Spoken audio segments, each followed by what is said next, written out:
what's up, everybody? I'm over here cooking dinner with hooks, rubs, and spices. B-Rob turned me on to this stuff, and I tell you what, it's great. It's a homemade blend of the finest ingredients sourced from Texas gardens, farmers, and markets. And it's some good shit. I tell you what, try the smoking sweetness, or you can try Hoppy's favorite, the Mad Cow, which is a nice peppery slap in the face. One taste, and you'll be hooked. Hooks, rubs, and spices. Here we go. You are now listening to Random Ramblings with Rob. Yay!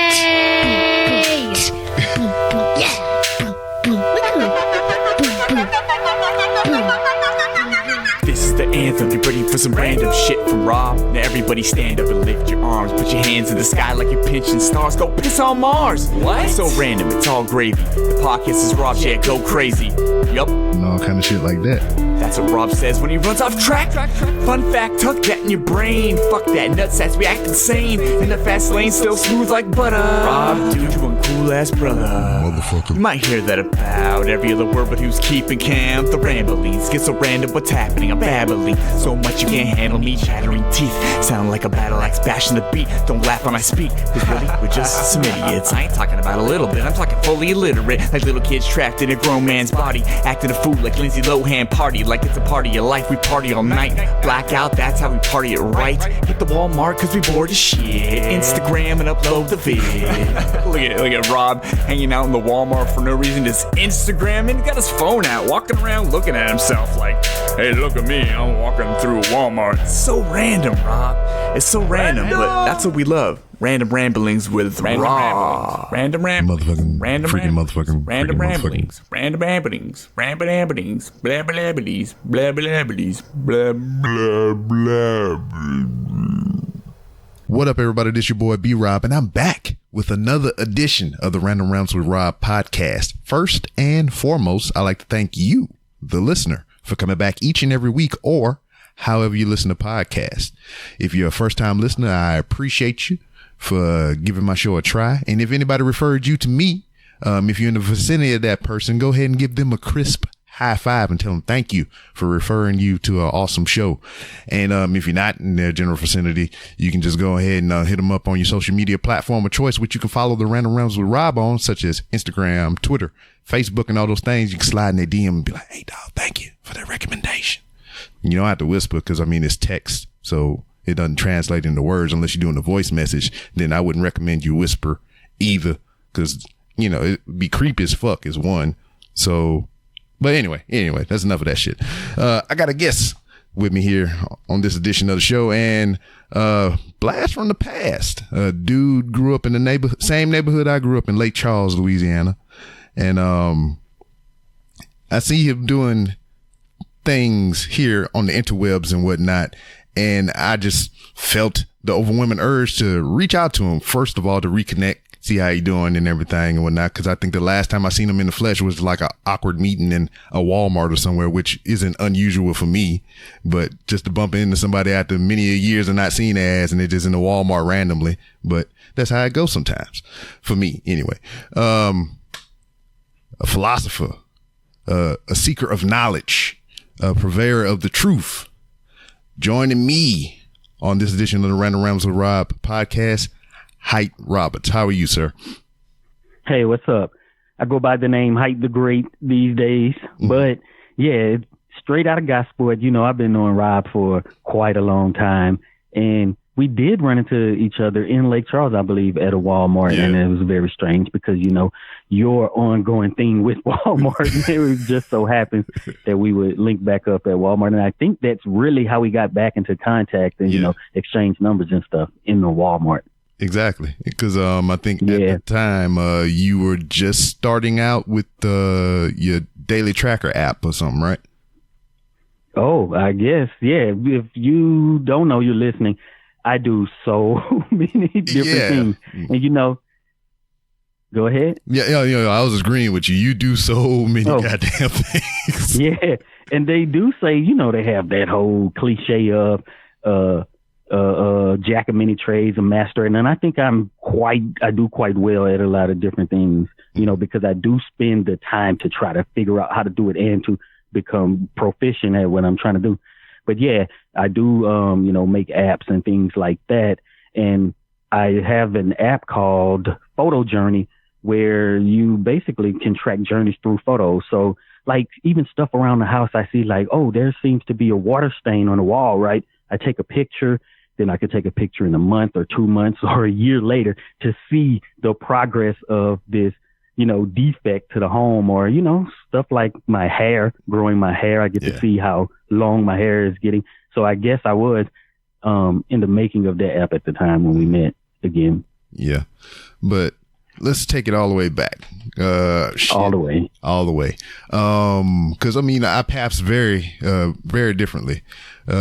We grew up in Gosport together. You grew up a couple of streets over from me. I was on the corner. Yeah, what street were you on? I was on the corner of Opelousas and Goss. Oh, cool. Now I'm Shattuck and Martha. Yep. You was all down there. See, the interesting thing about us, we know each other through other people or whatever, because I don't really recall us just like, me coming over to your house, you coming over to my house, but we shared the same group of friends and whatnot. Yeah, because, Derek and them were across the street from me on Martha. And, in school at lunch, we used to sit together all the time. I remember when you got your fan, I believe it is, tattoo. Yeah, one of my first tattoos or whatever. So, hey, man, that was in hindsight. See, do your listeners know about that? No. Oh, I'm dropping some history on them. Yeah, go ahead. If you know the origin story, you can go ahead and lay some. I don't know the origin story. I know that it's an acronym, and it was maybe the F is for funny. I don't know. Nah, it was the freaky. Oh, freaky ass nigga. Yeah, there it is. Yeah, but I remember when you got it. I think you were still in high school, and we were at the table at lunch, and I seen it, and I'm like, man, this dude's crazy. Exactly. I don't know what the hell I was thinking at the time. I was just like, personally, I was just going through changes as a teenager and everything, because my first tattoo was at 16. So around that time was like the first time for a lot of things. And then me taking that tattoo kind of, shows you what those things were entailed. Oh, you got your first piece, and then you like, let me get a tattoo to let everybody know. Because I was trying to put the rumors in or whatever, because somebody told me that I was cool at what I was doing, and I was just like, yeah, spread the word. And I was just trying to get that old school clout or whatever, so I can big up off of that. Yeah. So 16 years old, we've been knowing each other for a long time. Yeah, man. And, so disclaimer, you say I'm a crazy ass dude. Now I can agree with your statement, because I was a silly ass dude. I still am. But like to you, like from my perspective on you or whatever, you were weird to me because, you weren't in the same mind frame as a lot of us, a lot of people in our peer group or whatever. Because, just what you were saying earlier, you were pursuing a lot of hobbies and everything, to where we was just trying to be kids and get our fingers into other things or whatnot. You might have been trying to do that too. I don't know. But, you were more tech savvy from what I remember at the time. So my mama, she spent the income tax check while we were living in the projects, because we had moved from Gosport for a while, from the same spot into projects of 18th Street. Yeah. And I believe it was there she took an income tax check, spent like 2 G's on a computer in the mid 90s. Oh, yeah. So then I got into that, and I started making websites, graphics, and doing all that stuff, So then I developed different hobbies, because before that, it was always like everybody else. We're into sports and just going outside and playing, and then by the time we get back to, Gosport, then, those are some of my interests. So, when like you and Derek and another person who's still kind of doing music now, because I got into doing music on the computer too. Lil Louisiana out there playing basketball while I'm just in the house on the computer trying to do all these different things. And I just go over there, hey, I know you rap. Come on, and pull him out of your groove. And then, those were the sort of things, I was doing, we were doing at that time.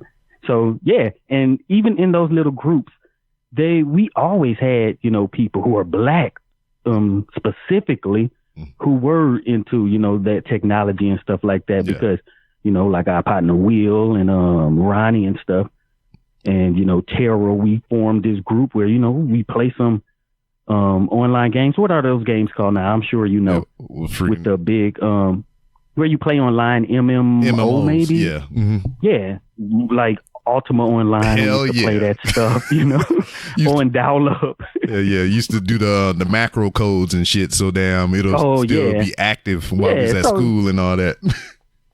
Yeah, so we had other interests because, at the time, nobody could really afford computers and stuff, too. Yeah. And it wasn't, just normal that everybody had devices and computers to be able to do this. So, you kind of, once you experience that, like a lot of people have noticed over the years, you get attached to the stuff that technology can do. Yeah. So, you kind of start separating your friend groups in that way back then. Yeah. So, I mean, that's kind of what, the gist of it or whatever, because like we didn't hang out because of those things that you just kind of laid out, because like we were always outside doing sports or in the house playing Nintendo 64 or some crazy shit or whatever, or just driving around just going doing other stuff, to where you was focusing and honing a craft and shit, which I can't be mad at. I wish I kind of did the same thing. But let me tell you something, I'm gonna be real with you or whatever. I did not like you in one aspect, and I'm gonna tell you why. Specifically why. You were, like I said, you was into the computer shit, and I was into it from a certain standpoint as well, because I was trying to make screw tapes on the computer as well. I found out how to do it and shit, because I mean the tech that came with the computers at that time, you didn't need it like how it was now, because like it came stock in the computer. Now you got to buy all these third party shits, and they make you pay for all the stuff that you're gonna need. But when it used to when you used to pay all this money for these computers, all that stuff came with it automatically. But the game done changed. So I got into audio editing and everything like that at the time. Recording tapes on the computer, freaking trying to do graphic design. You were already doing that and, kind of, making it your own. I remember the very first time I saw your jeweled out Hot Water Entertainment logo, and it blew my motherfucking mind. And I remember coming to you, I was like, how did you do that? Because I wanted to learn. I want you to bless me with the knowledge so I can go do my own thing, in which you did not. You told me. What did I say? I don't even remember. I don't even remember the exact words, but it was basically like, no, pretty much. Bottom line. Oh, wow. And I was just like, you a fucking asshole. And forever then, at the time, you are an asshole to me. But that's very weird, because, like you talk about how you taught yourself, audio editing and stuff. When we were doing music and stuff, I would bring people in, or people who were there, and show them, you know what I'm saying? Yeah. So I don't understand, like, why would I just be like, no? Maybe if you were there. But one of the things is, somebody brought that logo up recently, and they was like, oh, yeah, we need to redo this logo or whatever. I'm like, no, this, in comparison to where we are today, that would not stand up. Mm-hmm. But nowadays, I really do preach that, that we do help other people to kind of get to where we are if we can. Yeah. And, so when I was making logos and, graphics and stuff like that, were you trying to make slow down tapes and stuff too? Well, see, that's why I kind of wanted to chop it up with you. I want to see what your viewpoints was on it, because like in hindsight, I'm thinking about it now, and even as we talking about it or whatnot, I just kind of felt like you might have felt like I was competition or whatever. But I mean, I don't know. But I really don't know. I mean, it was just like some kid shit or whatever. So I mean, I just brushed that shit off to the side. But at the same time, it motivated me to learn the shit and seek the knowledge on my own and whatnot. And I feel like if you did show me, because I mean, the same thing happened when you remember Ramsey, right? Ramsey Henny. Yeah. Yeah. I remember. Whatever happened to him? He started doing a whole bunch of graphics and stuff. Yeah. And, he was doing videos too, right? Mm-hmm. Yeah. So, I mean, he's still down there in Lake Charles. Okay. That's pretty much it. Yeah. But like, that's one of the things I wanted to get on too. Like, I feel I kind of got left behind in that aspect too. Like you're saying, you thought I was ahead of you. At some point, because we do have similar paths. I went to the Marine Corps at about 20, and I basically kind of left all that behind. And it wasn't until I got out where, I ran into our homeboy Terrell, and I'm like, the stuff he was doing with websites and stuff. I'm like, oh man, I'm so behind. And I basically kind of taught him to do that. Yeah. And it's like the student passing up the teacher, and I'm looking like, dang, look at what my student can do. And because I took this detour, so then I had to go, and I'm like, all right, now I know I need to get back on that track, because I felt that I did leave that track, kind of like you were saying that you did. I should have stuck to it. Mm-hmm. Yeah. Especially with this boom that came later. Like, we did not see that. Hell no. Back in those days, the late 90s, early 2000s. Nah, because I remember you did a special on your website. Here I am talking like an old person, on your YouTube channel, where we're talking about graphic designs like pen and pixel and everything or whatever. And I can remember off the strength, buying No Limit albums and all that shit just because of the graphics on the freaking cover. Yeah. And, I tell that story all the time about, I was making those websites back in the 90s, but one of my first websites that the public would want to view was about down south music, which was I happen to do a lot on YouTube now. Mm-hmm. It's about those albums, doing reviews. We were posting up early releases and all kind of stuff back in those days. Like, so, the technology now that people are thinking are new is really, really old. Yeah. Like streaming albums, we were already doing this stuff, even before the time of, Napster and all that, when that got big. Yeah, it's just weird. It's like everything that is old is new again, Yeah. It's just pretty much just people just found a way to change the game or whatever, how to monetize everything. You see it in apps, they got all these in-app purchases in video games. They got microtransactions and all this other crazy shit. They found a way to charge it to the game, so to speak. Yeah, for everything, so like probably my first time, using Photoshop was a bootleg copy way back then. Exactly. Same.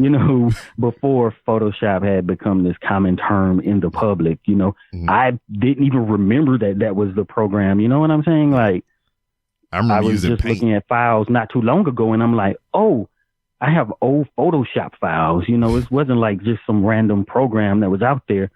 I've been doing this for 20 years, like Photoshop alone. Yeah, I was just like, man, I remember using Paint in the beginning. Just straight up Microsoft Paint. Yeah, so, that's like that's why I push technology so much, because it allowed me to be able to do so many things. And it's really not hard. I think people just look at tech as if, it's something that's hard to do. Mm-hmm. But, when at the time where everybody was getting on Pro Tools, and if y'all don't know, Pro Tools is a program that's used basically the de facto standard in audio production or music song production in pop music. That software and stuff was not accessible to us. Yeah. So like Rob was saying, your computer would come with software that could record and stuff, very terrible software. But, I've made this connection that, hey, music can be recorded or made on the computer using these programs, and basically finessing them in my own way to come out with a similar end product, quality much lower than the other people were making. So, like if I'm making those connections at, 12, 13, 14, 15 years old, to get your children today into that sort of mind frame, because like you were talking about, y'all were outside, we were inside, there's this overarching theme right now that it's bad that your kids are inside just on their devices, but it's about what they're doing on those devices, because I don't think I'm a much worse person, because the later part of my childhood, I wasn't going outside and just running around, rolling in the grass every day. Yeah. And you get into less trouble that way too. Oh yeah. Yeah. I got in hella trouble. What also helped, we were, of course, in rap music. Mm-hmm. Everybody's not going to be, I guess, geek for the lack of a better term. Yeah. So you also go get people who are different. Yeah. The geek drives, the business side or the technology side, but you do need those people who aren't into that. So, there was this kind of a bridge there where, now I'm into this other world, so, we go out, play football and hurt each other and stuff like that. But yeah, when you're going to get those rappers, you're going to get people who aren't exactly into what you are into.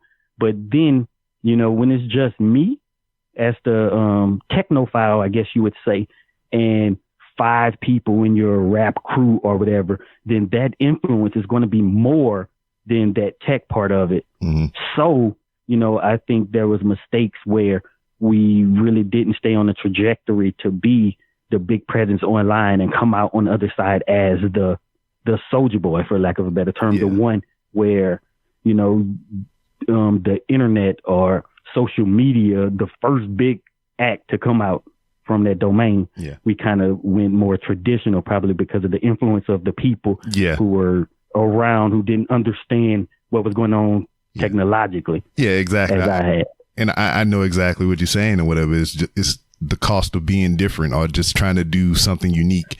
You have that whole, just we'll use Gosport as the example. I mean, you and the 5 of you just, creating your own shit, but everybody in Gosport is on that old shit. Just like, man, what is this crap? What is this computer? What is this computer? I know.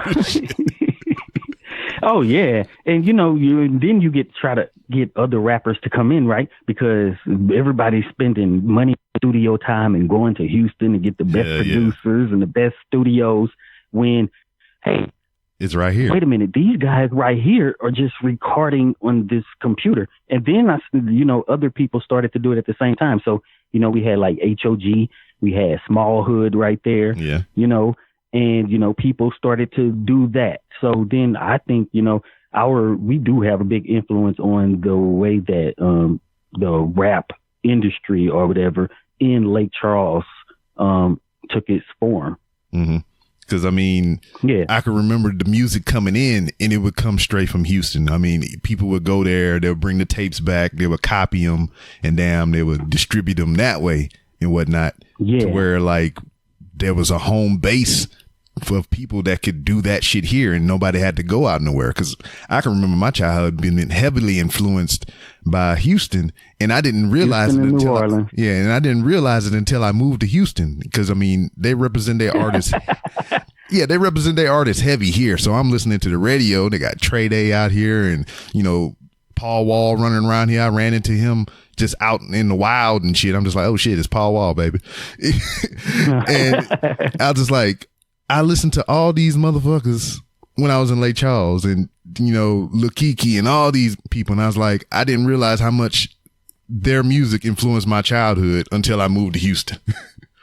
Yeah, and how much they influence our culture. We talk about it all the time where, Lake Charles is kind of in the middle. Mm-hmm. You got New Orleans on one side. Trapped. You got you got Houston on the other side. So and to me, we do have that Creole / Cajun culture there, but, we're heavily influenced by those outside effects because, when it came to the arts and basically access to those industries, we really didn't have it in terms of even like, the technology or even the resources to gain the technology to put out these products. So even with like X-Mob, they were out in the Bay Area and in, it took somebody from Texas, what I'm saying, to really put them on Pimp C, you know what I'm saying? Yeah. Like we knew them as a Lake Charles group, but the moves they were making weren't, in Lake Charles. So, even their influences were from, Eastern Louisiana and Texas. Yeah. And then and I think it's still that way to this day. Yeah. Even later on in the music industry where you had that big Baton Rouge jigger music, that has a big influence on the way people in, Southwest Louisiana are making music. Yeah, and then you even talking about, the opportunity for the music here, where we're from or whatever. I mean, you can talk about Master P and No Limit and all those other guys, but at one point in time, P left New Orleans to go somewhere else to put the music out. So, I mean. Oh, yeah. It's crazy. Yeah, so it's all determined by who makes up the industry or who's running the industry. You had LA, New York, and then later on Atlanta. So if you really do want to make it, you know, in those times you had to travel to those places. But, you know, like I said again, the internet, and it's not like people say all I got to do is post and keep posting. It's more than that. It's about reaching the actual people who would like or be into, you know, what you're into. And, you know, so one of the things I do that I don't, that everybody probably don't know, I am into marketing. I've taught web development at, you know, when I was up in Dallas, at this community college, and also digital marketing. So, you know, and when people hear that term, they're thinking, you know, jumping in people's inboxes and spamming them and stuff like that. Please when it's don't a use lot that. more to it. Yeah. Like, it's a lot more to it. And I would just straight out say it, what a lot of people, if you go online to try to figure out, you know, what should I be doing online, they're going to tell you those same things of just post and when to post and how to post. But all of those people are paying for online advertising. Exactly. They definitely are. And that is the piece that a lot of people are missing, because because they use that to actually reach the people who they want to reach. Yeah.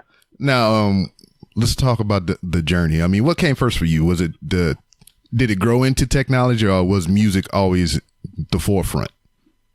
Well, I think just like with most black folks, you know, when you poor, you don't really have a lot of stuff. Yeah. So you enjoy the times when you're around your family and music playing, everything. So from that aspect, watching, you know, Video Soul and all that, playing, fiddling around on a keyboard, you know, that was there. But the computer came, I would say, maybe around age 12.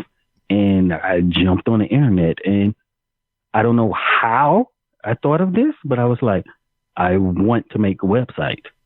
And I think that's where it started. Yeah. And, you know, I used to record my little nephew, who was probably 4, freestyling, quote unquote, freestyling, you know, and, you know, just trying to, people don't understand how significant that was at the time, because these stuff didn't exist our entire life in our environment. It just popped up. So when you get it, you're trying out everything. What can this thing do? At least that's how, you know, I took it once I got it. Because, like, I mean, the website thing, too, like, even building that, I can remember doing the same thing when we got internet in the house. And I was just like, that shit was free, too, dog. I mean, you didn't, it was just there on the computer to use. Because I can remember trying to make a Dragon Ball Z website. I was posting different anime pictures and everything. And, you know, it was just there. You just pick the page and you fucking drag and drop, size it up, put the text on there, and you just saved the shit, and you had a freaking website. So, and then that natural progression, right? And then your website, you need graphics, right? So you put graphics, so you figure out how to make and edit graphics, and then it's just that natural progression. It's just.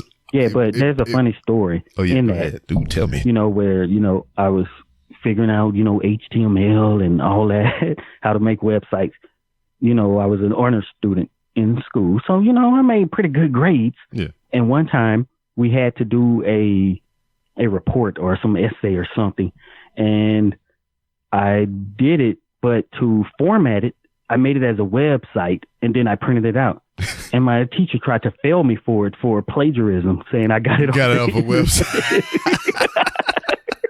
But it's my website. I built this. I did this. Like, because it's inconceivable back then that a kid in school would actually have the ability to make a website. Yeah. And then that was, to your point, the knowledge of this stuff wasn't accessible to everybody. I mean, even adults didn't understand this shit, you know? Yeah. My first DVD player was not it came inside of a computer, you know? So I didn't have It didn't come from I didn't go, because the player itself was like damn near $1,000 when that technology started becoming available to the public. But my first DVD player came inside of the computer that my mama bought.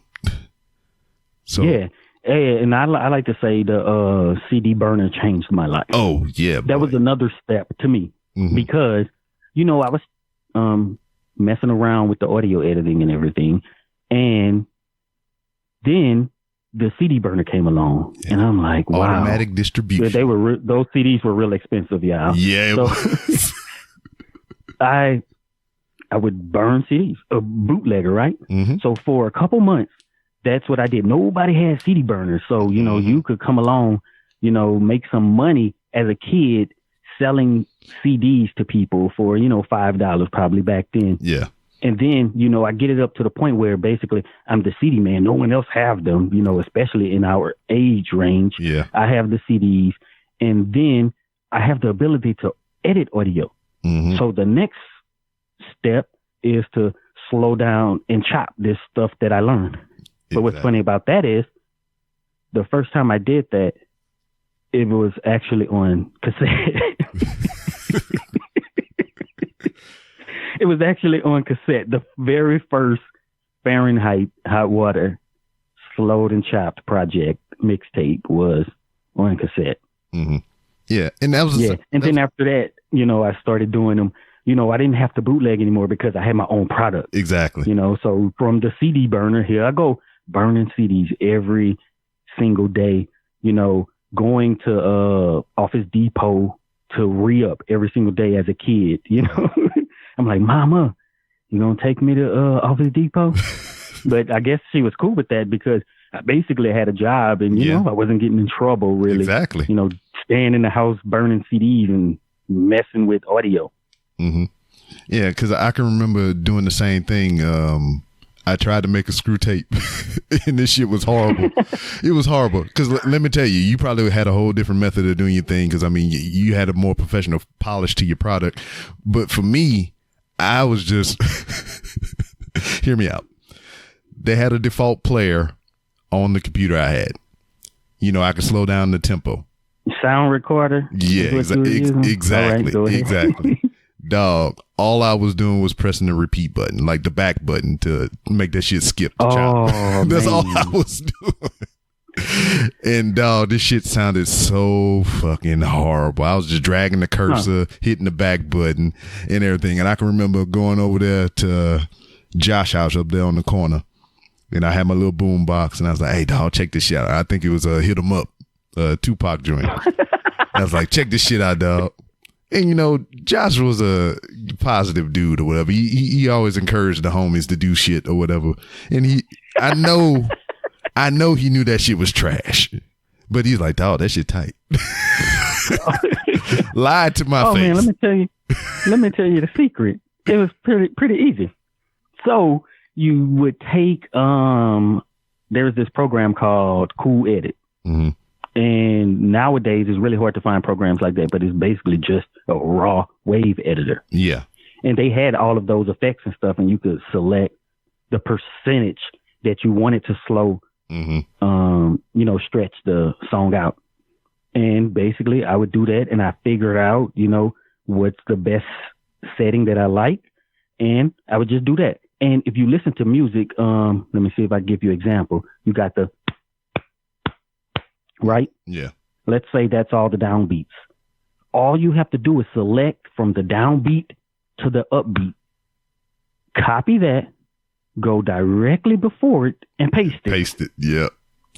And basically that's what I done. And now when it came to mixing and stuff, that was a little different, more complicated, but I figured out basically all I have to do is make the song that's coming in the same stretched out, let's say it's 4 bars. Yeah. The same time as the song before, and you overlap it, it's perfect. Yeah.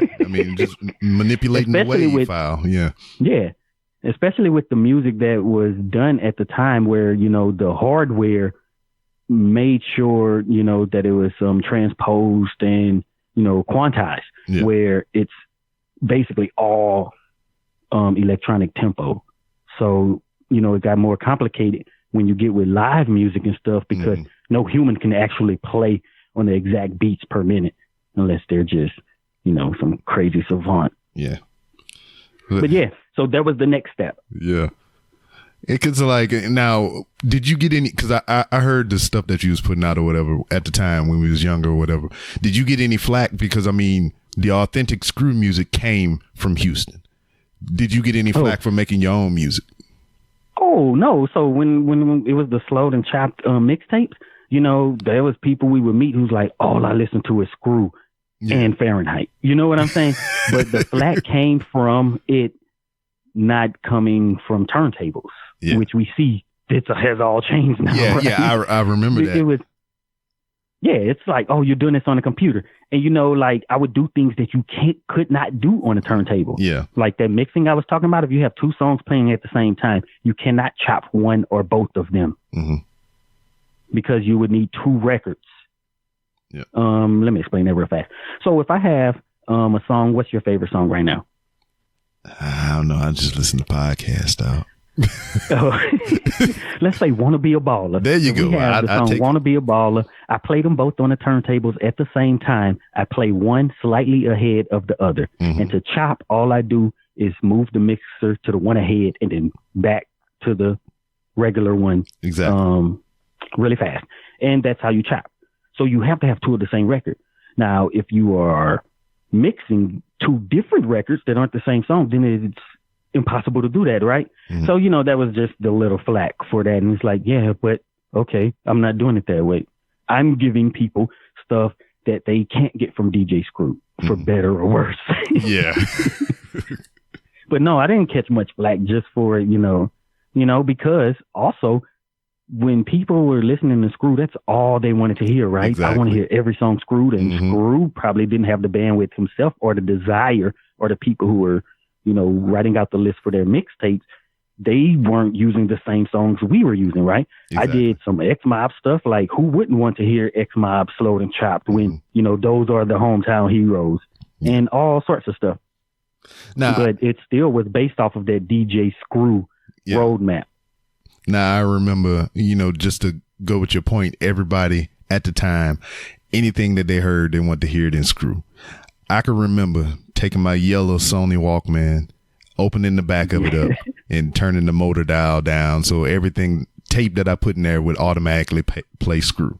I had a freaking tape recorder boom box that I had freaking goddamn bungee strapped to my handlebars of my bike that I did the same thing to. And we would ride around. But I always found a problem with that because you couldn't get it to regular speed because you don't really know where that is. Yeah, it's just like it'd be almost like Chipmunk if you try to put it back.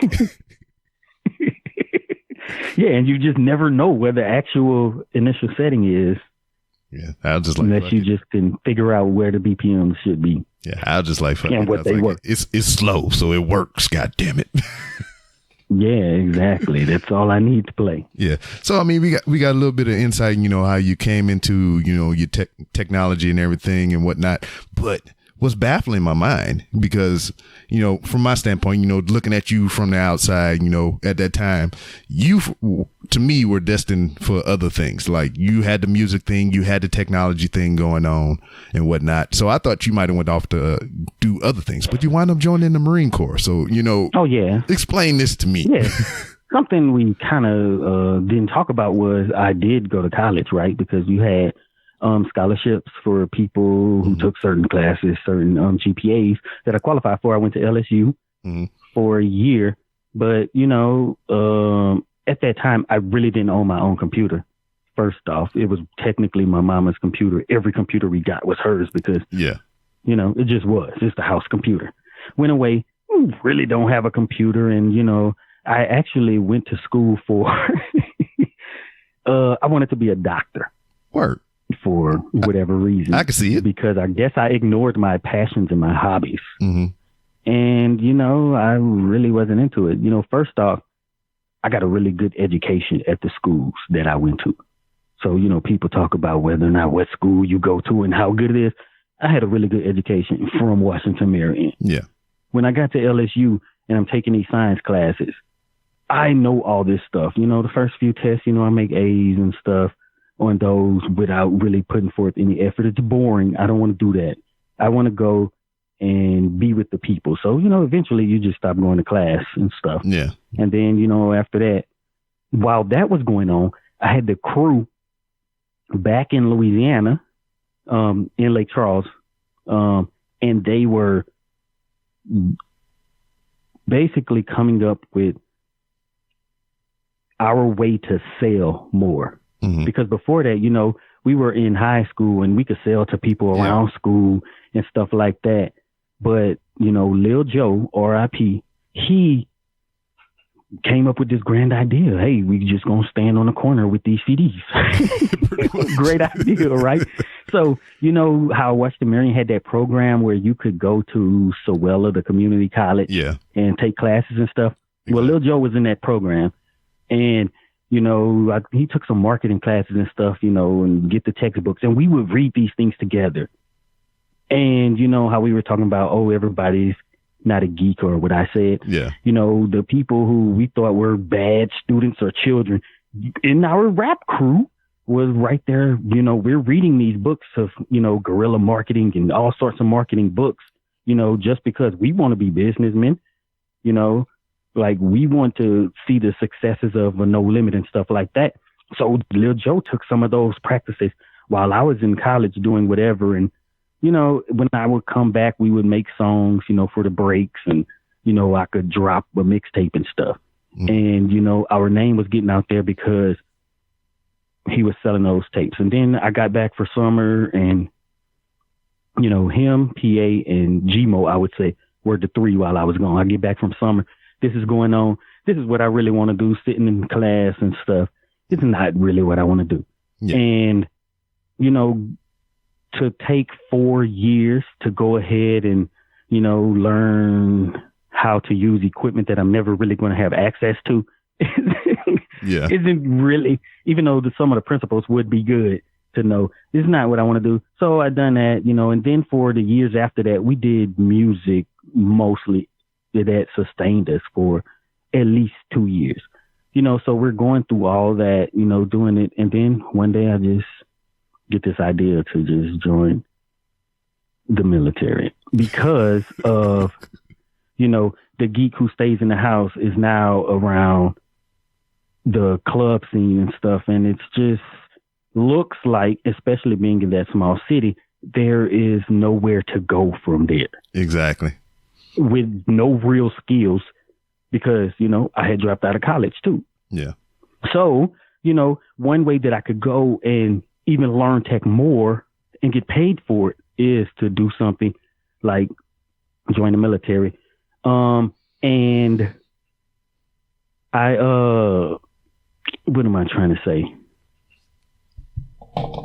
Was in the shock of your life when you found out that it wasn't all that it was. No, I really did learn tech there. You know what I'm saying? Like, I wanted to learn tech, and with the Marines, it was just like, you really don't decide exactly what your job is going to be. So it was just general electronics, you know, and then I get into whatever they hand down to me. But I wasn't going to actually go, you know, active. Oh, yeah. All right. That's what I was going to ask. I initially went in, I'm like, oh, I'm doing reserve, right? Yeah. And then, you know, I went to MEPS or whatever. I don't even remember the process. But one of those times in New Orleans, I was like, I think I'm going to just go. 4 years ain't that long, really, you know? Yeah.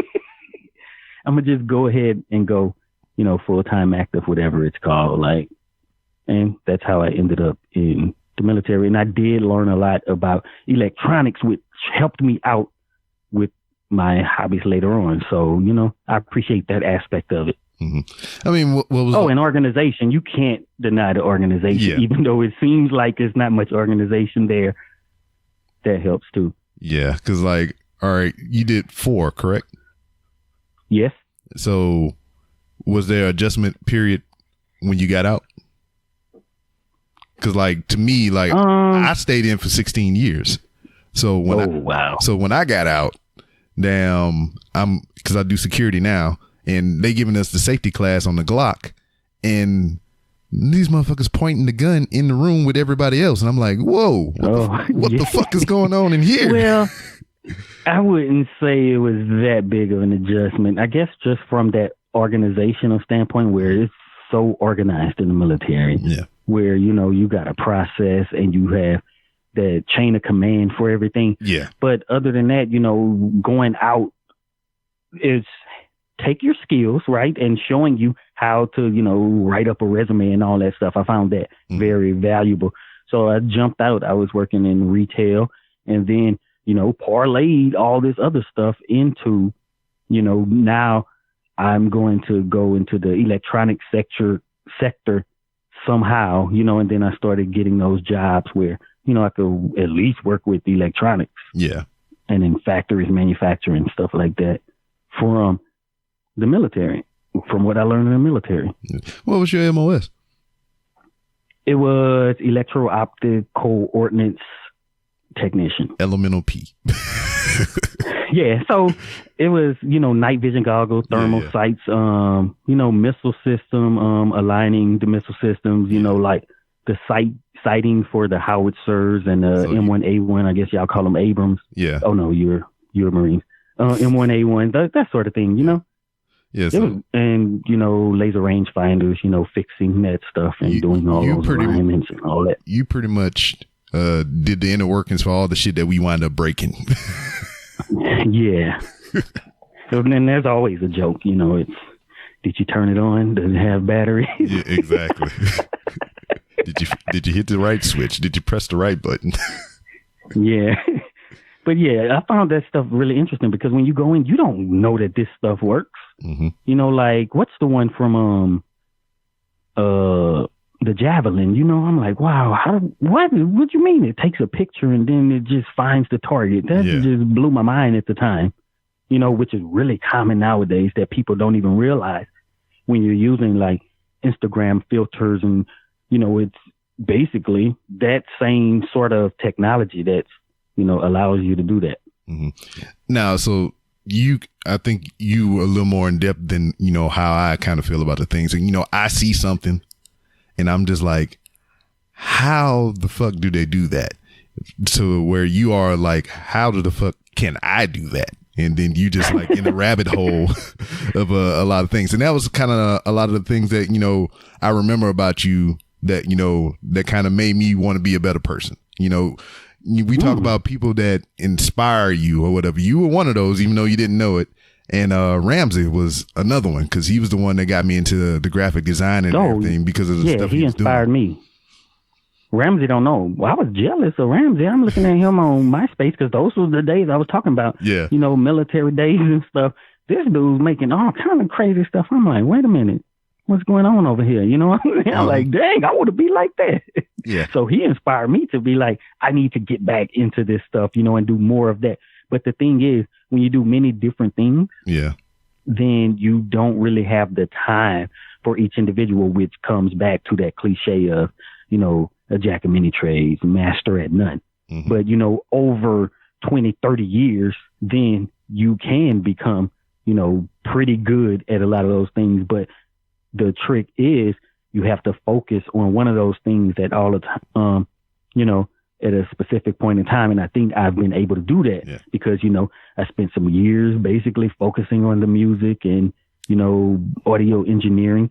I had the electronics time, then I had the programming time after that, so, and then you start to make those other connections that people can't see if they have focused on one line, because then if I'm programming or doing computer programming for the layman and I know about graphic design, then I can incorporate some of that. So I'm like, I can build a picture with some coding language. Yeah.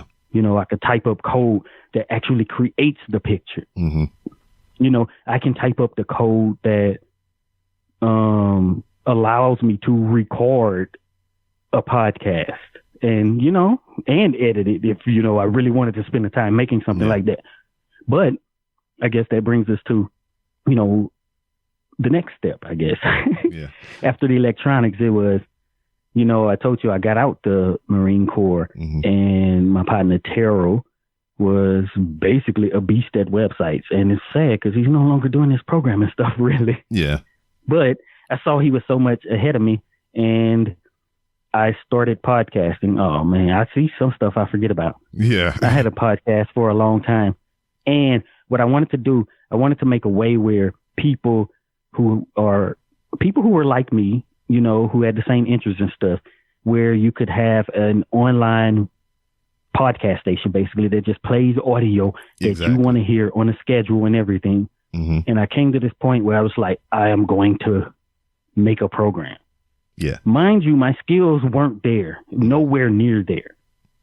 And I, through Google and the help of one person I met online who I could ask a question to every once in a while, I figured out how to make a program where I could schedule shows, and play the shows 24 hours and basically connect it to like I think it's called Streamcast, Icecast, something like that. Shoutcast, Icecast, and it plays the station 24 hours. And then, hey, I need a website to go along with this. Hey, now I need a mobile app. So I learned those basically 3 things, you know, the desktop software, mobile apps, and web development all in one. Yeah. And I thought a way to do it was to basically go back to school. So I was going to go, you know, I started making all this stuff, and then I decided I'm going to go to this community college and go into the continuing education program to get a certification or some certs in that. And then I got there and I show my instructors what I'm doing, and they're like, wow. You know what I'm saying? Like, you really don't have anything to learn here. You know, in one of my web development classes, the web development class I was in, you know, they switched it out and we got a new instructor, like basically when the class started. And, you know, I'm making connections because I've kind of been doing this stuff, changing my MySpace page and all that, and the stuff from way back in the 90s and early 2000s, what I was doing. So I'm catching on really fast. And by the end of the class, I had my own personal website that looked phenomenal because I did have that graphic design. So I knew about how I wanted stuff to look. Yeah. I had a website that I actually put up that promoted myself, you know, showing a little of my skills. And that instructor was leaving. And she was really impressed. And I thank her because she suggested that I teach the class. Word. On her way out. And the next semester, I think I was teaching it. That's freaking crazy, man. Now, yeah, like the whole decision. That was my first, quote, legit programming job, teaching. Word. But like the whole decision to go back to school and everything, and finding that, like, you know, what holes did the going back to school fill in for you? Because obviously you came in with a pretty good wealth of knowledge. You had something already in the works, but what holes did the education fill in for you? I think a lot of people just don't know that which direction to take when you're trying to learn something. So you're trying to find something that, at least for some people, the steps that will get me to where I want to be, you know? So if you in class, this is just like if you're taking any online class or searching things, it really didn't fill in those holes for me. Mm-hmm. But in those classes, just like in a Google search or on a website about, you know, how to do something, it taught me some things that I did not know. But I don't think that it really taught me anything that I didn't, that I couldn't have learned on my own, but it did give me the opportunity to put something that seems, quote, legit on my resume that would help me later on. Mm-hmm. Because, you know, I did get that teaching position. All right. So, bottom line, everybody, school is a scam and it's just printing paper certificates. Yeah. Finding knowledge on your own. The thing is, it mostly is to me, except if you're going for those specific things where you need licenses and stuff, you know? Mm-hmm. Unless you're like a celebrity like Kim Kardashian, then you can take the internship route or apprenticeship route. Because I even looked into that too. Like, do I really have to do 6, 7, 8 years of school to become a lawyer? Mm-hmm. Like years ago, I looked into this and I was like, oh, there's this program where you can do apprenticeship with law firms. But I just think you know, why would Van Jones pick Kim Kardashian to be the one? It's beyond me. Yeah. But, you know, for most things, you really probably don't need that schooling. And I'm not discouraging people who like that structure. you know, to help you to learn some stuff that you may not know. But, you know, you want to be a doctor, engineer that's in the workforce. That may help a lot. Because another thing, too, because, you know, I did the electronics in the Marine Corps, and then I learned programming. Then I married the two, right, where I can program actual devices. Mm-hmm. Like I work with microcontrollers and microprocessors and stuff like that, you know, and to really be in compliance with a lot of those laws, you know, federal regulations and stuff, you have to have, quote, some certified engineers in your company. So you either be that or you make up enough money or possibly get some loans to hire a person who will help you be in compliance and stuff like that. So, you know, it has some benefits, you know, but I think there could be a reshaping of the way we look at education and how, you know, licensing and stuff applies. Because I think if the person has just decided to buy the books on their own and, you know, they could pass these exams and stuff, then they have showed, you know, instead of having to come out $200,000 in debt. Yeah. Yeah. They just passed the trials pretty much. Yeah. Yeah. I mean, we just solved the crisis just now. At 54 minutes and 37 Kim Kardashian seconds. is helping us to see the way. Oh, she helped us see the way many years ago with Ray J. Oh, but yeah. So nowadays, I mean, you did the podcasting thing, you developed the apps and everything, whatever. I mean, what happened to the podcast? So, how often do you do your podcast? I'm sorry, I haven't been listening. I haven't been a good friend. I know, I understand. I do mine every week. Okay. So I think we started off once a week, and then we got into daily, right? Mm-hmm. Oh, we didn't even go through the whole Trayvon Martin stuff. We're going to have to talk about that. But then we went to daily. So, you know, we were knocking them out, and not, mind you, working full time, doing a daily podcast. And then it's kind of like saying the same thing over and over. Mm-hmm. And because the idea behind the podcast is some social and political change type of stuff. Yeah. And, you know, sometimes it's not always filling. And then when you get into other things, like I said, you have to dedicate time to that. So maybe there is a flaw in my personality where I don't really stick to things and can get bored easily and want to move on to other things. But also the landscape had changed where you get the new folks in who are basically celebrities. So now the celebrities, like with every other technology that comes along, celebrities come in and just basically take over. Yeah. So, you know, we have celebrities coming in talking about that they're the trailblazers of podcasting and stuff.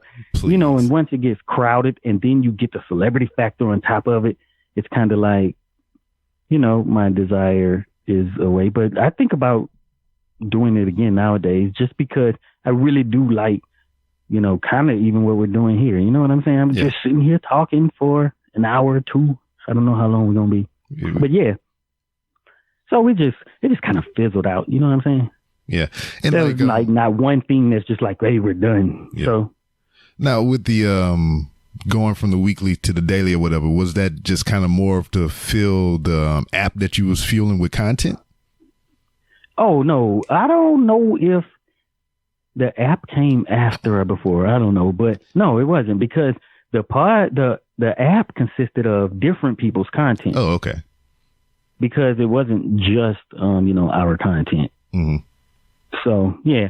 Nah, that wasn't the reason for that. It was just, you know, like I said, I wanted people to, you know, have a place to go where you always have something you can listen to, where you don't have to always search out where the new podcasts are. You know, we had a way of actually getting the newest content. Mm-hmm. So let's say we had a professional left podcast.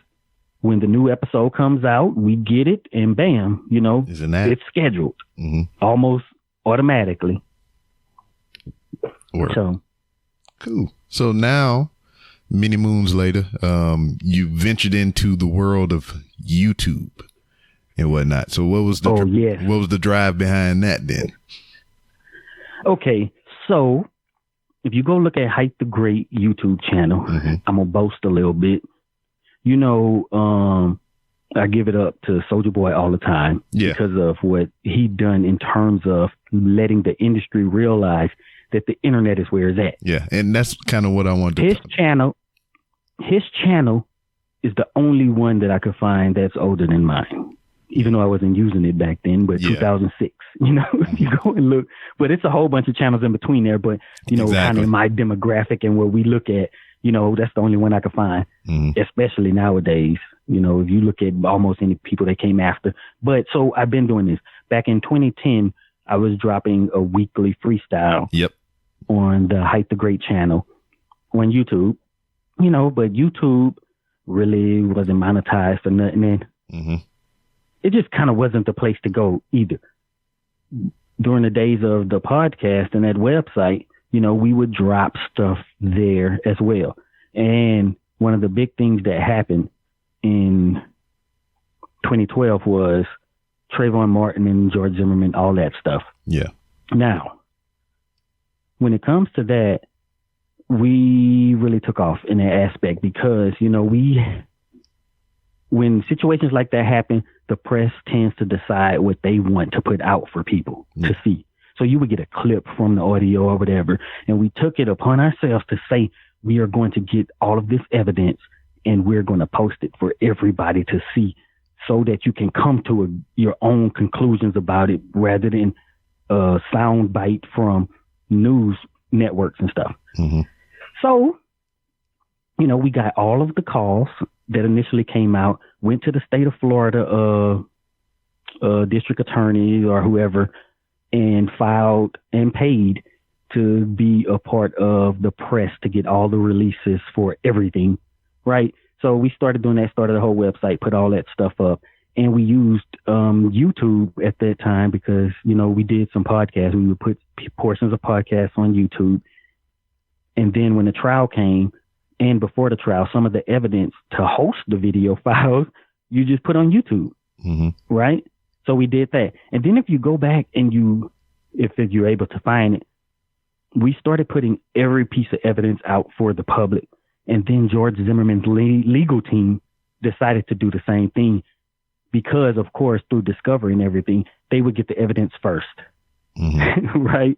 And they would selectively put out what they want to put out. But, you know, we were dropping everything. So we kind of started that whole thing. And we were basically a part of that wave that we have now where, you know, every case, everybody's a sleuth. And, you know, we were written about in numerous publications for, you know, the stuff that we done back then. But, you know, that's where we were on YouTube doing a lot of that, posting a lot of that every once in a while, portions of the podcast. And then, you know, at that point, I really wasn't posting a lot of music stuff because the way the industry's changed. And then later on, I just decided, you know, every once in a while, every couple months, post something, post a beat here, post a beat there. And then I just started talking about the music in probably 2018, probably about a year ago. Started talking about the music, what the people who were involved were saying about this great music that we had on our websites back in the 90s. My site, The South, back in the 90s. And basically, one video hit. And once you see an opportunity like I did when, you know, the instructor said, hey, you should teach this class.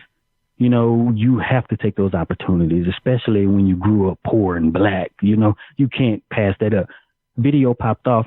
Hey, do more of this. And so now what I do is I had the opportunity to interview some of these players who we do talk about in Southern rap music. And, you know, we spent some time on West Coast, Bay Area and Midwest rap. I had the opportunity to interview them.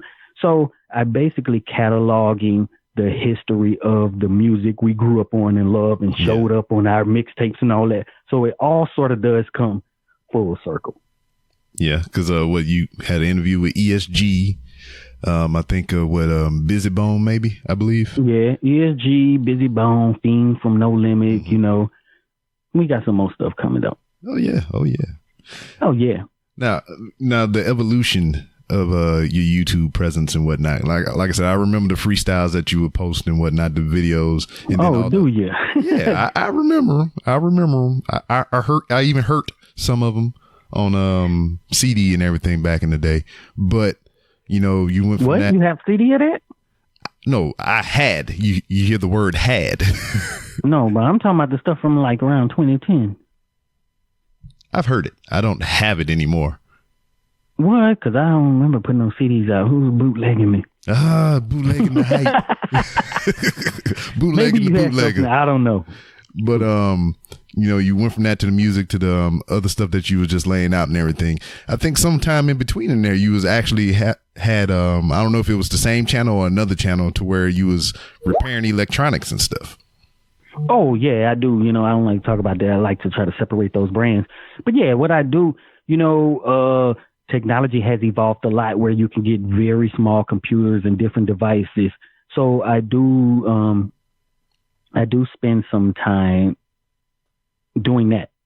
So, you know, I do like some automation stuff. Mm-hmm. You know, it's connecting to the outside world and the Internet of Things. So like messing around with motion sensors and different stuff like that. So I do have a channel that I dedicate to, you know, electronics basically and programming. So yeah, I try to show some of that off. But the thing with that is, you know, if I'm doing, one of the things I had was a thing I called homegirl or homeboy, right? Mm-hmm. Where it's sort of like, I don't want to say the word, but these devices like the Google Home and the Echo Dot by Amazon, where you have a wake word, you say it, and then you get it to respond to different devices and stuff. So I, you know, share stuff like a video that'll show me taking a picture by me saying, take a picture, and, you know, turning on and off lights and stuff like that through this device that I program. Word. But if, you know, you have a channel like that, it takes a long time. You can't just put those up every week. You know what I'm saying? Because it takes time to make stuff like that. And, you know, that's the kind of stuff that I would want to do. But, you know, a video every 2 weeks or to a month on YouTube just doesn't work. And, no, it don't. You know, nobody's really going to see it. But a lot of this stuff, you know, that I tell you about that I do is sort of out of necessity, right? Mm-hmm. I build stuff and learn things based on what I need. Mm-hmm. Like with the streaming program, you know, we needed a program to do this. You know, graphics, I needed to do that for the music, and I needed to learn to do music and audio editing and that sort of thing because I needed to make the songs, you know, and maybe need isn't the correct word, but you know what I'm saying? I need to learn these things to be able to do something else. Yeah, I got you. Yeah. Yep. So, man, I mean, you needed to do all that to pique my interest to get you here on this podcast. Yeah, exactly. Like I need to, you know, and what was it? Oh, maybe it was that channel you're talking about, but no, maybe it was the podcast. Like, I think I have some pretty good ideas. Maybe I should start telling people what I think sometimes. Yeah. Because it's, you know, I tried that in music, right? I'm rapping about, you know, these hard-hitting topics, but, you know, that really don't work that well in music. Yeah, not a lot of times. You know, then I learned some more throughout the years in digital marketing that, well, you can find the people for that exact type of music now, which was much harder back in the days. Yeah, because now it's just like there's a whole, you can probably find a section of the internet that just caters to that one thing and whatnot and just thrive there. Do you remember web rings? That's something people not familiar with, but in the 90s, you know, the way that search engines are set up now are way, way different. Mm-hmm. You know, you go to Google and it's basically Google has already looked at everything on the internet, right? back in those days, you use stuff like Alta Vista Search or Yahoo Search, and you would submit your website to get put onto those search engines. But everybody didn't get added, so you would never be found. Mm-hmm. But one way that people kind of solved that was creating web rings, where it's basically a piece of code that you put on the bottom, top, wherever in your website, and you're basically added to this network of sites. So then I click on it, and then it'll show me all these other music sites. Okay. So we did this, that happened. And I had my own web ring back then too, adding people who had music sites. And, that was a way back then that you could do it. And it's so much easier now. Exactly. To actually find the people who you're trying to reach. Mm-hmm. If I like freaking black cosplay, I just type it in and it'll take me all over that right? Scene and whatnot. Now, you kind of touched on it a little bit, and I tried to jump in on it or whatnot. Soulja Boy and whatnot in regards to music and whatnot. Who else do you think was a game changer around in that era, or for the current product of music? Because I would say Soulja Boy and Lil Wayne. Yeah, I don't know. I would say Lil Wayne. Lil Wayne, T-Pain, those sort of people, because, T-Pain ushered in the whole auto-tune sound. Yeah. And then maybe even Kanye too. Lil Wayne come in and he put his take on that and trying to be lyrical in it. And then Kanye saying, I can't sing, but I'm going to sing on auto-tune. Yeah. Right? But I think the part that's missing is probably Zaytoven with that Atlanta bass, that 808 sound. I think all of that coming together probably brought what we have now.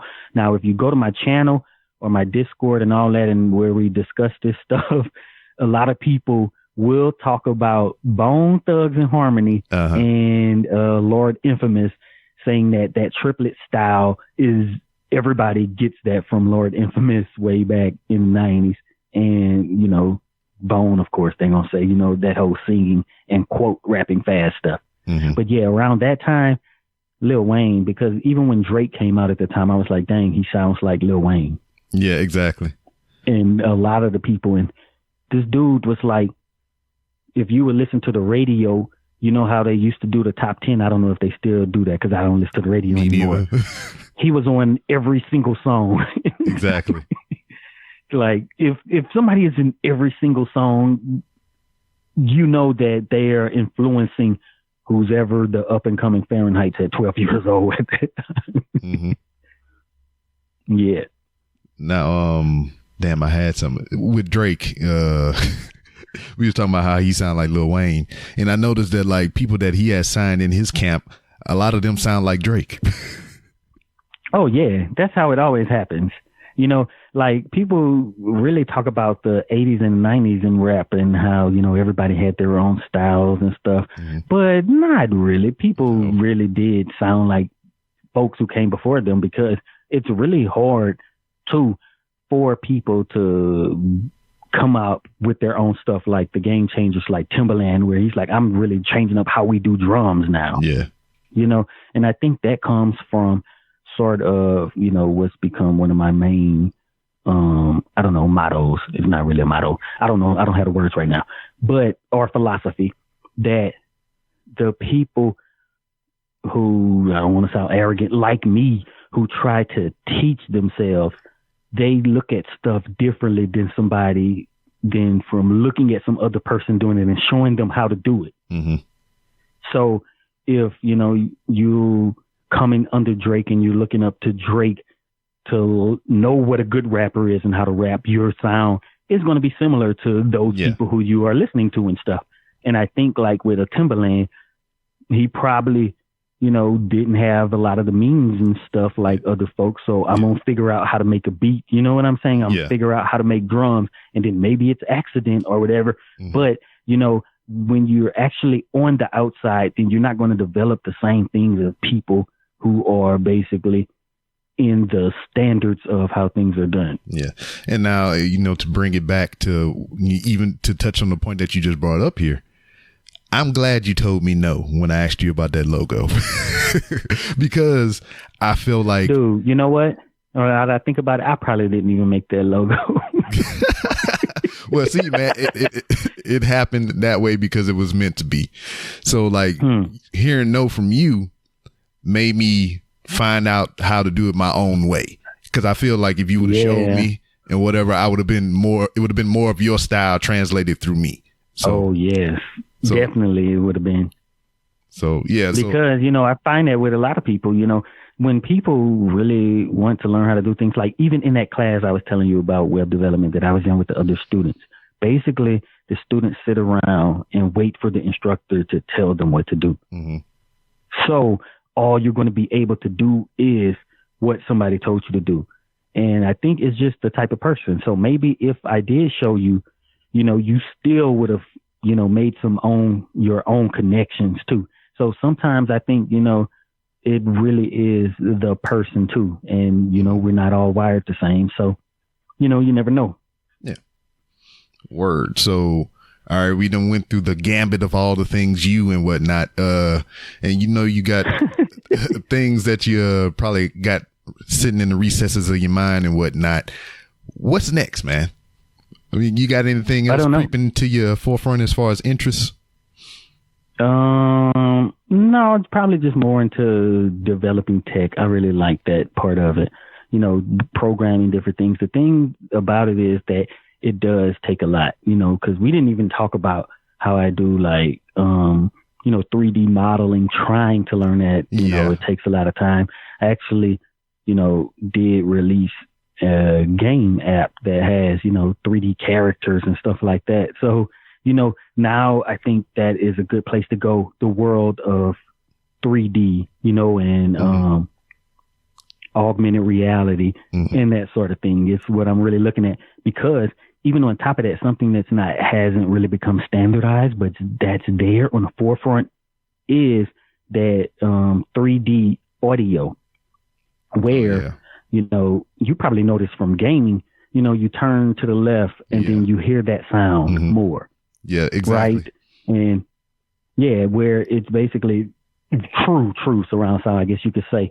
But that possibility is there, and it's being done right now in what are they called? Are they called not 3D videos, 360 videos? Yeah, I have that. I have one of those. Yeah, so basically the same thing is done in sound and with video. So I don't know what's there, but I've been thinking about, what could be done in that space. Yeah. Cause, there's a program that I use to edit videos called LumaFusion that I use on my tablet, and they have even export settings for 3D sound. So, it's there.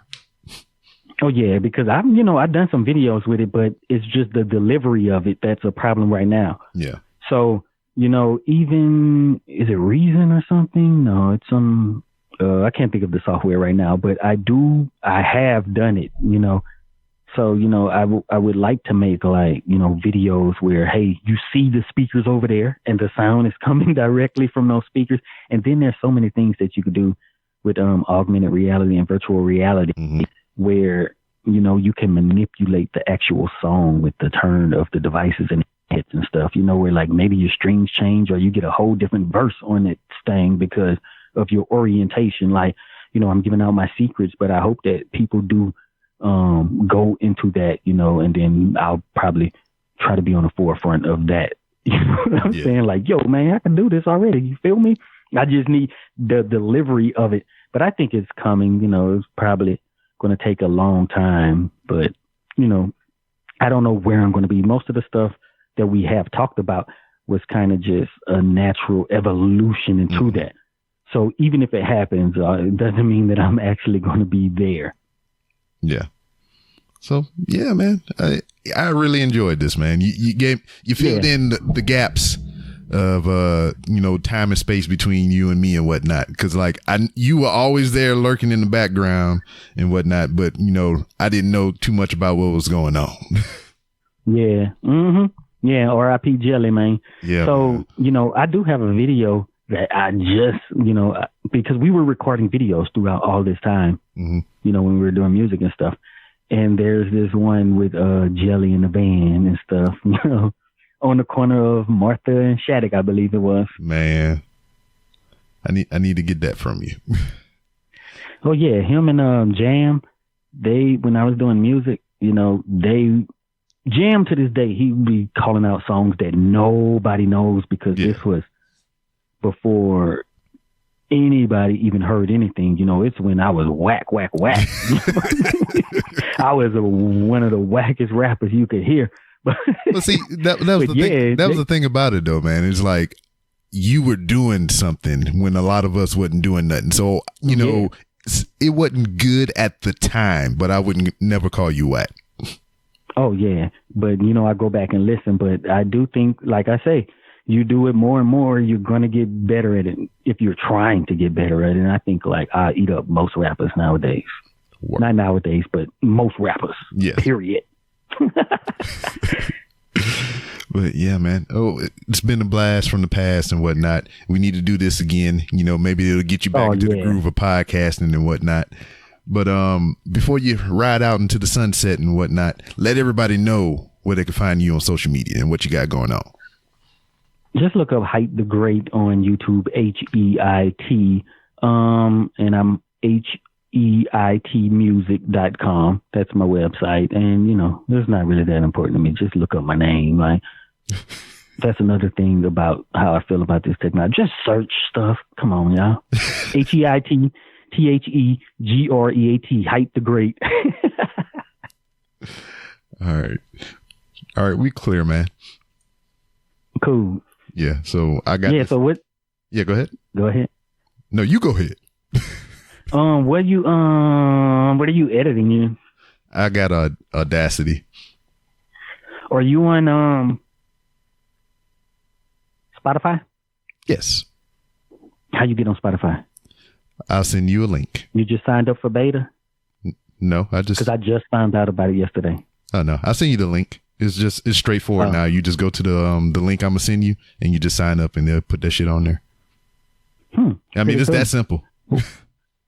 What else are you on? You on what's the one that start with an S? I'm on Stitcher. I'm on Spreaker. Yeah, Stitcher. I'm on Spotify. I'm on Apple Pods. I'm on Google Play. I'm on all the things, dog. I'm everywhere. What's your listeners like? Currently, overall total is like over 30,000, but week to week has been upwards of like, I've been getting in like close to the fives and shit. 100. Oh, dang, that's good. Yeah, I mean, it spiked currently. Oh, well, not currently, recently. Within probably about the last 2 months, my percentages as far as my week to week numbers has just been going up. And I was like, I don't know why, and I don't care why. I'm just glad it's happening, I guess. So are your stats in one place? Yeah, it's all in one place. Oh, all right, cool. Yeah, because it'll track Spotify and all those other places in the same place. And it's posted to your website too? What my account Each is. Episode. Oh yeah. The links to it are on the website. I don't have it like the wrestling podcast I do. And then, if I had any other podcast that I was doing at the time, a lot of them shits don't pan out because, I didn't have an interested party or whatever, but those are directly into the website. So I host those directly from the website. But this show, that's through Podbean. So all that stuff is in one place. How many podcasts you have? 2.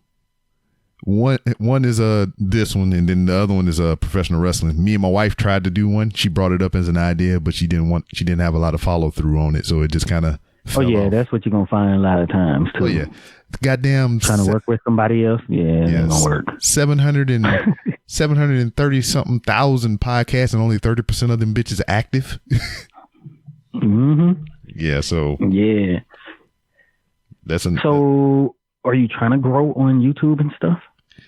Man, I put stuff out there or whatever, but it's just like, I checked out your YouTube channel. It's whack. So one thing you don't want is on YouTube is long stuff that people don't listen to the entire thing. So probably shorter stuff. Oh yeah. I figured that out the hard way. 3 clips a week. What'd you say? Yeah, I said I figured that out the hard way. Oh yeah. Put out 3 short clips a week. You'll be all right. But what the thing of it is, it wasn't so much to like get popular on YouTube for me. For me, it was more of just trying to master the tools of putting out a video on YouTube or whatever, to work the camera, get the filters right and everything, the sound and all that stuff. So that's basically what my project is with the YouTube videos and stuff, just to master the equipment. Oh, you're trying to do video, actual video. Yeah, I'm just trying to master the equipment. So, I mean, I really don't give a shit about the YouTube per se, but if I can get better at the equipment, the tools and whatnot, then I would be inclined to post more stuff. You monetize it, you might be like, oh shit, fuck this podcast. I'm telling you. Yeah, I know, because I got a dude I just had on here, Chris Van Vliet or whatever, and that's what he does. This is his bread and butter. He's on YouTube all the goddamn time, and now he's just turning his audio from the YouTube interviews that he does into podcast content. Yeah. Yeah, that's why I don't understand why a bunch of people is going from YouTube to podcast. Because I'm like, no, it's kind of backwards, because you're going to have to fight more for the monetization of that when you already got your monetized platform. Yeah. Well, but they doing that once they're celebrities per se. And then you basically added another celebrity to the list, to our selections from podcasts. Yeah. Because I like, everybody don't have YouTube Premium or whatever. They just can't turn the video on and turn the screen off and listen to the audio or whatever. Yeah, I know, right? So. Oh yeah, I guess so. Yeah, so that's. Yeah, but I just added Q in on my TV. On my Roku. True. Oh yeah, that's another thing I did too. Roku channel. Oh, you made one? Yeah.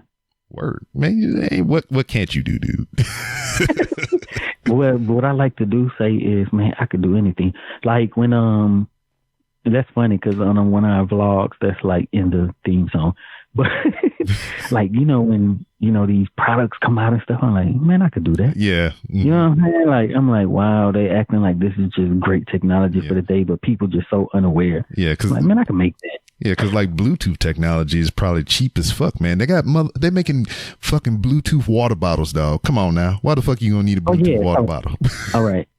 So with like some of the stuff I do, the hardware type of stuff with, yeah, they have like Wi-Fi modules for $5. And they're about the size, a little smaller than a SD card, and you get a bunch of those, then you could basically have them all talk to each other, per se. So that's like basically all your home devices that you're using that you're paying $200 for. Word. Goddamn scam. Yeah, it's crazy. Yeah. I might have to hit you up, make me some freaking Random Rounds with Rob merch and shit. Goddamn Bluetooth ass speakers or some shit. I don't know. Yeah, I'm gonna charge you a lot. So okay, well fuck it. I'll go figure it out myself, just like you did. Yeah, think about it. That's why a lot of this stuff, I just don't put out, because it takes a lot of time, and is it really worth the effort? Because people don't really want to pay for what stuff we're like. Over the past week, somebody asked me about an app.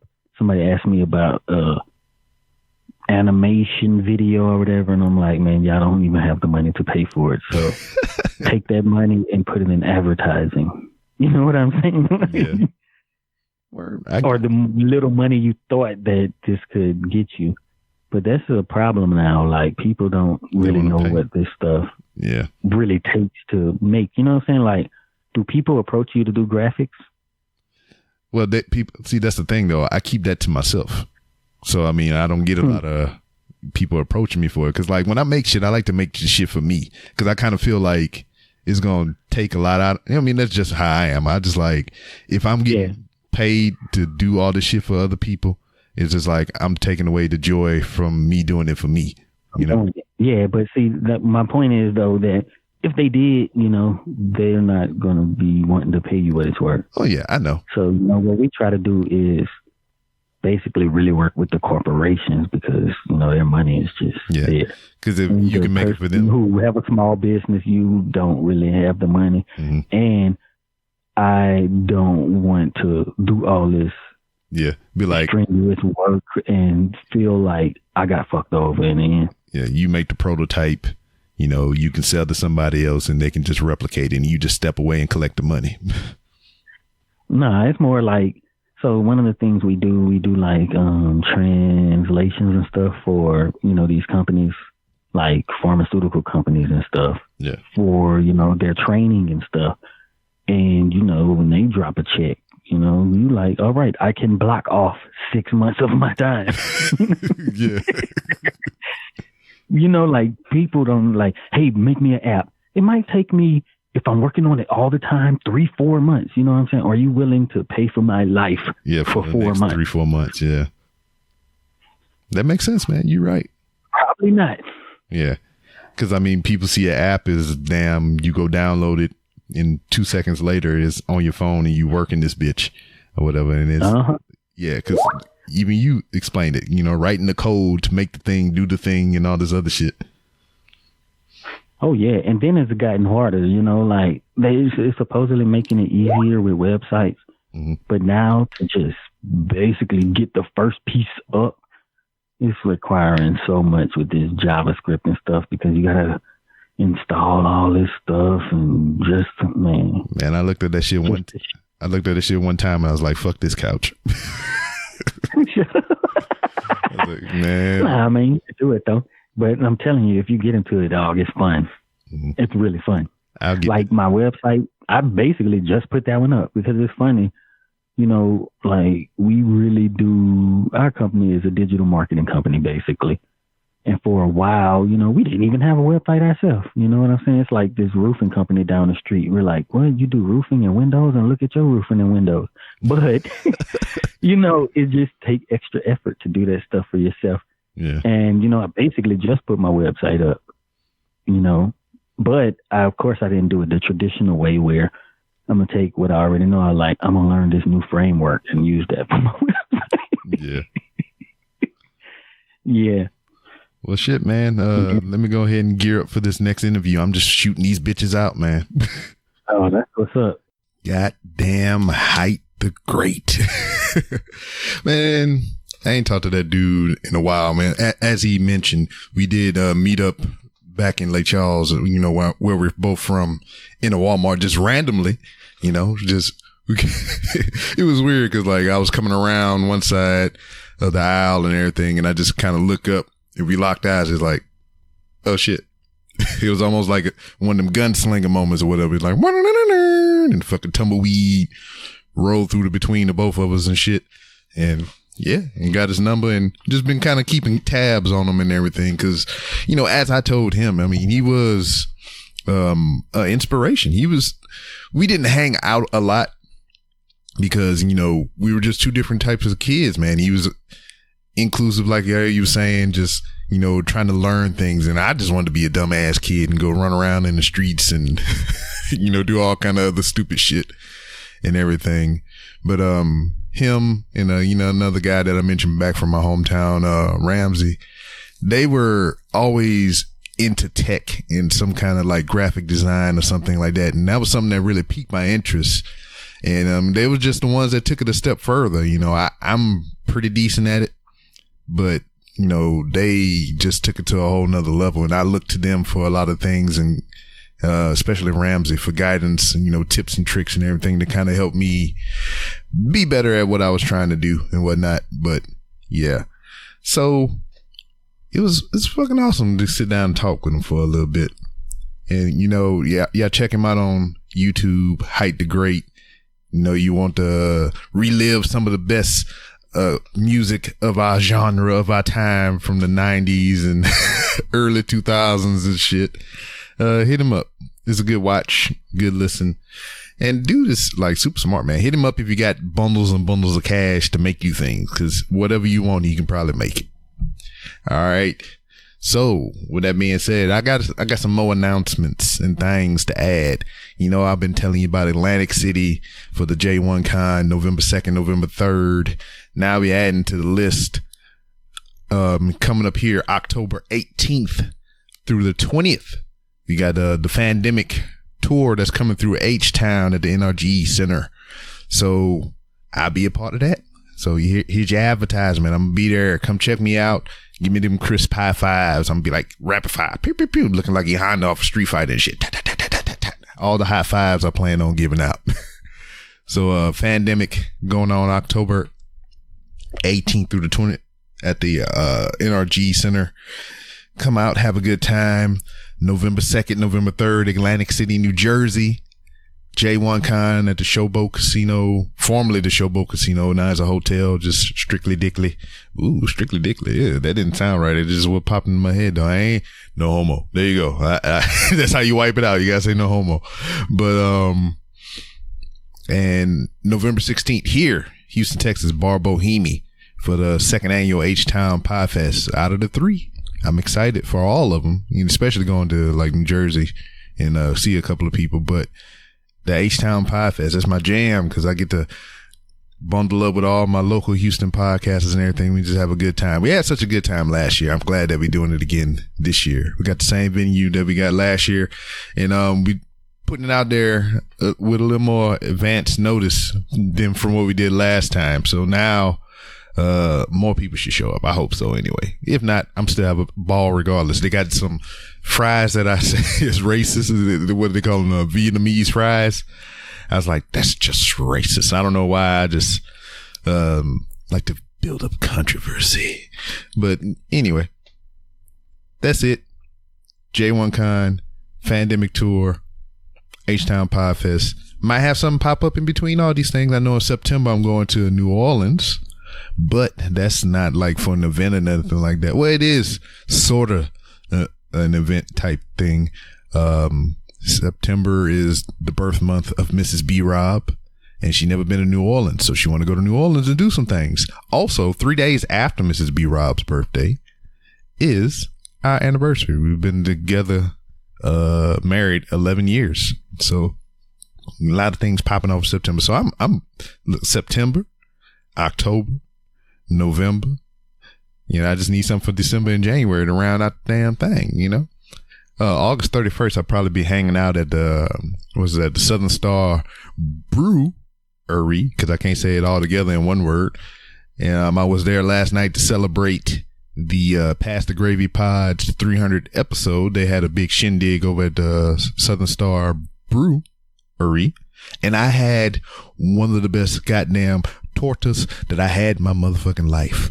We had a food truck out there in front of the brewery, and it was so goddamn delicious. I've only had 3 tortas since I moved to Houston from 3 different places. One was a restaurant by the Movie Tavern out there off of 45, and then I had one from a food truck where I used to live before we moved over here in Spring.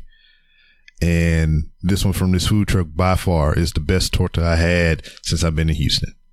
I only had 3 from 3 different places. So, but by far, this is hands down the best one. I forget the name of the food truck, but I took a picture of it. So if I find you somewhere again, it's going down. Got to get some more tortas. But yeah. So if you want to come out on the 31st of August to the Southern Star Brewery, just to hang out or whatever. I don't know if I'm going to be podcasting. I know just meet up with some people and we'll exchange some crisp high fives, talk about some card games and all kind of other shit. So come hang out. There you go. That's it, man. Let me go and pump this out for y'all. It's already pumped out if you're listening to it. I don't know why I say that shit. It's something I do in my head. But you can follow me on Twitter at It's B Rob. That's ITSBROB. If you want to talk professional wrestling and any other general shenanigans, that's the place you do it. This show that you're listening to also has his own Twitter at 3R Show. And you can also follow me on Instagram to where I walk the hallowed halls of Walmart. Shout out to Jay Pingel. He heard my hook that I made for my last Walmart log about my sweatpants and my flip flops, and you want to make a song out of it. So you can jump on the track and we can make a track out of that. And you can go to randomrobcast.com to where you can find many different ways to help support the show and help it grow. Patreon, buy merch or whatever. But nixed all that You don't have to spend a dime of your money. The most important way that you can help this show and any other show is to write reviews. Give me 5 stars or less. I hope preferably 5 stars. But if you have anything under 5 stars, leave some feedback. Write reviews, freaking tag people, share the episode, like, subscribe, and all those things. Those things really help the show out. And that's it. I'll see you next time.